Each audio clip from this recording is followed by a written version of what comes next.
नमस्कार दोस्तों, tricky GK गुरुजी में आप लोगों का स्वागत है। दोस्तों, बहुत दिन बाद हम अपना वीडियो डाल रहे हैं, उसके लिए बहुत खेद है। तो कोशिश करेंगे कि पर डे आपको वीडियो हम डालते रहेंगे। सबसे पहले हम अपने साथी आशीष गुरुजी की बधाई देना चाहते हैं। उनका जो टीचर भर्ती उनका सिलेक्शन हुआ है, बहुत बहुत बधाई ट्रिकी जीके गुरुजी की तरफ से भी। ठीक है दोस्तों, आज हम आपको इतिहास के वन लाइनर क्वेश्चन लाए हुए हैं, उनके विषय में बात करेंगे। जैसे पहला क्वेश्चन हमारा है, भारत का सर्व प्राचीन धर्म ग्रंथ वेद है। ठीक है, हम बात करते हैं कि अगर वेदों की बात करते हैं, क्योंकि हम जानते हैं कि हमारा देश जो इंडिया है ऋषि मुनियों से भरा हुआ है, बहुत सारा इसका इतिहास है। तो इनके अध्ययन करने के लिए सबसे पहले हम जानते हैं कि इसमें वेद बहुत इंपॉर्टेंट होते हैं, क्योंकि वेद हमको मालूम है 4 प्रकार के होते हैं। तो पहले स्टार्टिंग से बात करते हैं, तो सर्व प्राचीन धर्म ग्रंथ की बात करते हैं तो वेद है, जिसके संकलन करता कृष्ण द्वैपायन वेद व्यास को माना जाता है। यानी वेदों को लिखा किसने, संकलन करता किसने किया है, तो बात करते हैं कृष्ण द्वैपायन वेद व्यास को। ठीक है दोस्तों, आगे हम बात करते हैं ऋग्वेद, यजुर्वेद, सामवेद एवं अथर्ववेद। तो ये 4 वेदों को जब रखा जाता है तो उनको कहा जाता है संहिता। क्या कहा जाता है? संहिता कहा जाता है। यानी इन 4 वेदों को क्या कहा जाता है? संहिता कहा जाता है। तो इनके विषय में हम एक एक स्टेप के बारे में बात करेंगे। जैसे पहला वेद हमारा है ऋग्वेद। ठीक है, तो ऋग्वेद के विषय में बात करते हैं। इसमें देखिए 10 मंडल, 1028 सूक्त एवं 10,462 रचनाएं हैं, और इस वेद को पढ़ने वाले को होत्र कहते हैं। ठीक है, पूछा आ सकता है आपका क्वेश्चन कि ऋग्वेद को पढ़ने वाले को क्या कहते हैं, तो उसको हम क्या कहते हैं? होत्र कहते हैं। अब इसमें पूछा इसमें मंडल कितने हैं, सूक्त कितने हैं, रचनाएं कितनी हैं, इस तरह के क्वेश्चन पूछे जा सकते हैं। ठीक है दोस्तों, आगे हम बात करते हैं विश्वामित्र द्वारा रचित ऋग्वेद। देखिए दोस्तों, तीसरे मंडल में, यानी क्वेश्चन पूछा जाता है तीसरे मंडल में क्या है, तो तीसरे मंडल में है सूर्य देवता। यानी किसको ये समर्पित है? सूर्य देवता को। सावित्री को समर्पित प्रसिद्ध गायत्री मंत्र है। क्वेश्चन आपका कैसे पूछा जा सकता है कि तीसरे मंडल में किसका, मतलब किसको समर्पित है, तो हमारा क्या है? गायत्री मंत्र ऋग्वेद के तीसरे मंडल में मोस्ट इंपॉर्टेंट है। ठीक है, अब इसमें इसके अगर 9वें मंडल की बात करें तो सोम देवता का उल्लेख है। तो 9वें मंडल में किसका उल्लेख है दोस्तों? सोम देवता का। ठीक है, 10वें मंडल में अगर बात करें तो पुरुष सूक्त। ये अभी हम ऋग्वेद की ही बात कर रहे हैं, तो ये पूछा जा सकता है 10वें मंडल में पुरुष सूक्त का किस वेद में वर्ण है, तो आपका क्वेश्चन क्या होगा? ऋग्वेद में। ऋग्वेद के पढ़ने वाले को हम क्या कहते हैं? होत्र कहते हैं। ठीक है दोस्तों, आगे हम बात करते हैं तो ऋग्वेद में इंद्र के लिए 250 तथा अग्नि के लिए 200 रचनाओं की रचना की गई है। इंद्र के लिए कितना है? 250 एंड अग्नि के लिए 200 रचनाओं की रचना की गई है। अब इसके दूसरे वेद के बारे में बात करते हैं। दूसरा वेद हमारा होता है यजुर्वेद, और यजुर्वेद के पढ़ने वाले को अघिरु कहते हैं। ठीक है दोस्तों, ये पूछा जा सकता है। अब इसमें एक इम्पॉर्टेंट है, यह एक ऐसा वेद है जो गद्य एवं पद्य दोनों में। क्वेश्चन आपका कैसे पूछा जाएगा कि ऐसे वेद का नाम बताइए जो गद्य एवं पद्य दोनों में हो, तो वो हमारा कौन सा वेद है? यजुर्वेद। ठीक है दोस्तों, और यजुर्वेद को पढ़ने वाले को अघिर कहते हैं।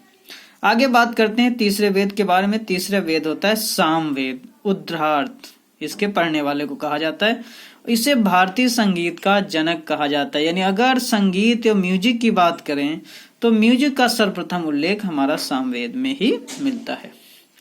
इसके लास्ट जो हमारा अथर्ववेद है, अथर्ववेद ये हमारा जादू टोना, इसके विषय में भी इसका अध्ययन होता है।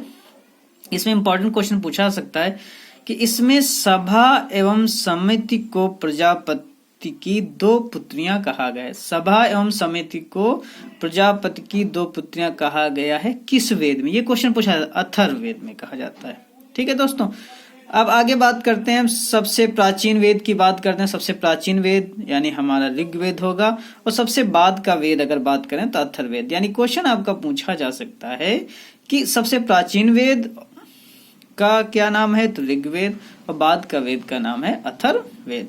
ठीक है दोस्तों, अगला पॉइंट हमारा है कुछ वंश के बारे में जान लेते हैं कि विष्णु पुराण ये हमारा किस वंश में आता है? मौर्य वंश से संबंधित है। ठीक है दोस्तों। मत्स्य पुराण आंध्र सातवाहन से संबंधित है। वायु पुराण गुप्त वंश से पुराण, क्योंकि ये इतिहास के बारे में पढ़ना है, जो कि हम स्टार्टिंग से जो इतिहास हमारा हिस्ट्री में है। ठीक है दोस्तों, बहुत इंपॉर्टेंट क्वेश्चन है, ये बेसिक है, ये कभी चेंज नहीं होते हैं। ठीक है, सभी परीक्षाओं के लिए बहुत महत्वपूर्ण है। अब परीक्षाएं आने वाली हैं, कोरोना काल से बहुत सारी जगह आने वाली हैं। अब आगे बात करते हैं, पुराणों में मत्स्य पुराण सबसे प्राचीन एवं प्रमाणिक है, यानी इसको मान्यता भी दी गई है। और पुराणों में सबसे पुराण कौन सा है? मत्स्य पुराण। ठीक है, आगे हम पॉइंट बात करते हैं, कल्हड़ द्वारा रचित पुस्तक राज तरंगिणी। यानी अगर पूछा जाए कि राज तरंगिणी पुस्तक को किसने लिखा, तो किसने लिखा? कल्हड़ ने लिखा है। और इसके अगर पूछा जा सकता है कि राज तरंगिणी पुस्तक के लेखक का क्या नाम है, तो कल्हड़ है। और इसका पूछा इसका संबंध क्या है, तो संबंध कश्मीर के इतिहास से है। यानी जैसे कहते हैं भारत की स्वर्ग किसे कहा जाता है? कश्मीर को कहा जाता है ना। तो कश्मीर के इतिहास के बारे में इस पुस्तक में विस्तृत अध्ययन दिया हुआ है। आगे हम बात करते हैं, अष्टाध्यायी के लेखक पाणिनि है। ये क्वेश्चन पूछा जाता है। अष्टाध्यायी जो कि आपकी संस्कृत व्याकरण की पुस्तक है, अष्टाध्यायी के लेखक कौन है? पाणिनि है। ये पूछा जा सकता है। ठीक है दोस्तों, अब कुछ हम उनके ज्ञात बात कर लेते हैं कि जो हमारे क्या होते हैं, जो घूमते हैं, जिनके उसमें बताते हैं। जैसे बहुत सारे हिस्टोरिकल पर्सन, टैसियस की बात करते हैं, तो यह ईरान का राजवैद्य था। ईरान की कैपिटल होती है आपकी तेहरान। ठीक है दोस्तों, आगे हम बात करते हैं हेरोडोट्स।